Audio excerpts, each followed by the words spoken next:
Bazı insanlar vardır. Gözlerinin içine baktığında ruhunun üşüdüğünü hissedersin.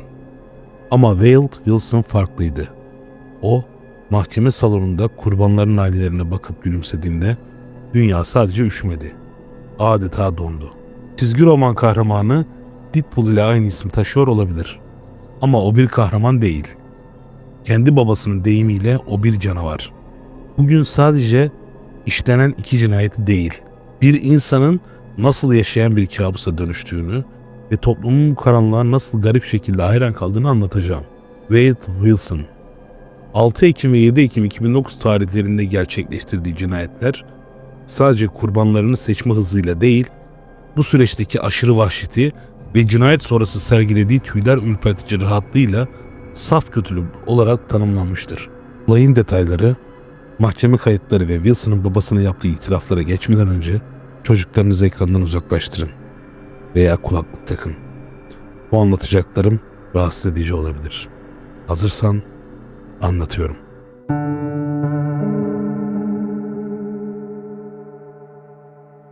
Her şey 6 Ekim 2019 tarihinde Florida'da başladı. Wilson ilk kurbanı olan 35 yaşındaki Kristin Melton ile bir barda tanıştı. Geceyi geçirmek için Kristin'in evine gittiler. Bir müddet sonra Kristin yatakta uyuyakaldığında Wilson üzerine çıkarak onu elleriyle boğmaya başladı.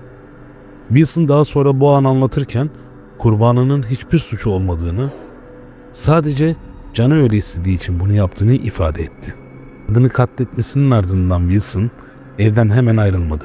Bir süre cesetle aynı evde kaldı. Hatta kurbanın cansız bedenini otomobilin bagajına koymaya çalıştı. Ancak mahkemedeki ifadesinde cesedin ölüm sertliği aşamasına girdiğini ve çok ağırlaştırdığını, bu yüzden onu bagaja sığdıramayıp evde bıraktığını soğukkanlılıkla anlatmıştı. Ardından Kristin'in aracını çalarak evden ayrıldı. İlk cinayetten sadece birkaç saat sonra kurbanın aracıyla dolaşırken yol kenarında yürüyen 43 yaşındaki Diane Ruiz'i gördü. Diane o sırada bir bar çalışanıydı. Sabah vardiyasına gitmek için yol kenarında yürüyordu. Wilson, Diane'yi kandırmak için yol tarifi sorma bahanesiyle yanına yaklaştı. Diane, yardım etmek amacıyla araca yaklaştı, onu zorla içeri çekti. Wilson seyir halindeyken Diane'yi boğmaya başladı. Ancak Diane direnç gösterdi. Wilson onu darp edip boğmaya çalıştıktan sonra baygın halde olan kadını araçtan dışarı fırlattı. Issız bir araziye attı. Kadını araçtan attıktan sonra onun hala nefes aldığını fark etti. Wilson mahkemede jüriyi dehşete düşüren şu detayı babasına telefonda anlatmıştı.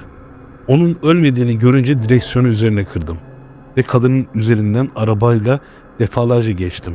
Wilson'ın kendi deyimiyle kurbanını spagettiye benzeyene kadar aracın lastikleriyle ezdi.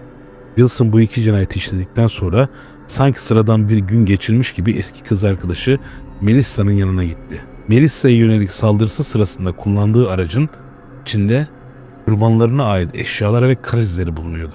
En korkunç detay ise Wilson'ın bu cinayetleri işlerken herhangi bir kişisel husumet gütmemesiydi. Kurbanlarını tamamen rastgele seçmiş, onları savunmasız anlarını yakalamış ve ölümlerinin ardından hiçbir pişmanlık duymamıştı. Hatta cinayetlerden sonra babasını aradığında "Babacım, ben bir katilim, 2 kişi artık bizimle değil" diyerek durumunu bir başarı hikayesi gibi paylaşmıştı. Ve bu itiraftan sonra babası onu yakalatmıştı.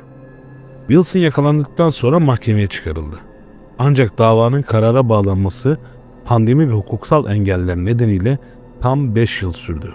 Bu süre zarfında Wilson hapishanede fiziksel bir dönüşüm geçirdi. Cinayetleri işlediğinde temiz bir yüze sahip olan katil, yüzünün tamamını dövmelerle kaplattı. Ağzının kenarlarına çizdirdiği Joker gülümsemesi ve yüzündeki gamalı haç sembolleri mahkeme sürecinde jüriyi etkilememesi için makyajla kapatılmak istendi. Ancak bu talep son aşamada reddedildi. Mahkeme salonunda sergilediği aşırı soğukkanlı, hatta zaman zaman sırıtan ve kurban yakınlarının feryatları sırasında hiçbir pişmanlık belirtisi göstermeyen tavrı davanın medyatik boyutunu da büyüttü. Savunma tarafı Wilson'ın ağır uyuşturucu bağımlılığı ve akıl sağlığı sorunları nedeniyle ceza ehliyetinin kısıtlı olduğunu iddia etse de jüri cinayetleri planlı ve canice işlendiğine hükmetti. Babalar, şimdi davanın en tartışmalı kısmına geçiyoruz. Ancak buraya geçmeden önce Bu tarz true crime olayları beğeniyorsan, gerçek suç olaylarını beğeniyorsan abone olmayı unutma. Hadi devam edelim. Davanın en tartışmalı kısmı Wilson'ın bir suçlu ikonu haline gelmesiydi. TikTok gibi platformlarda Wilson'ın görüntüleri yakışıklı olduğu gerekçesiyle romantize edilerek paylaşıldı. Bu durum suçlulara duyulan cinsel çekim olarak bilinen hibristofili tartışmalarını tetikledi. Hapishaneye Wilson'ın lehine binlerce mektup gönderildi. Birçok kadın Wilson'ın yanlış anlaşılan nazik bir ruh olduğunu iddia ederek hakime merhamet dilekçeleri yazdı. Ona evlilik teklifleri ettiler. Ve hatta idam edilmemesi için aralarında para topladılar. Wilson'ın babası ise mahkemede oğluna karşı tanıklık yaparken dışarıdaki hayran kitlesi kurbanların ailelerini taciz edecek kadar ileri gitti.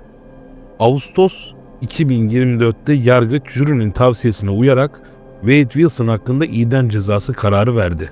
Yargıç kararı açıklarken Wilson'ın cinayetleri hiçbir sebep yokken sadece zevk için işlediği ve kurbanların yaşadığı acının tarif edilemez olduğunu vurguladı. Wilson şu an Florida'da hala hapishanede idam sırasını bekliyor.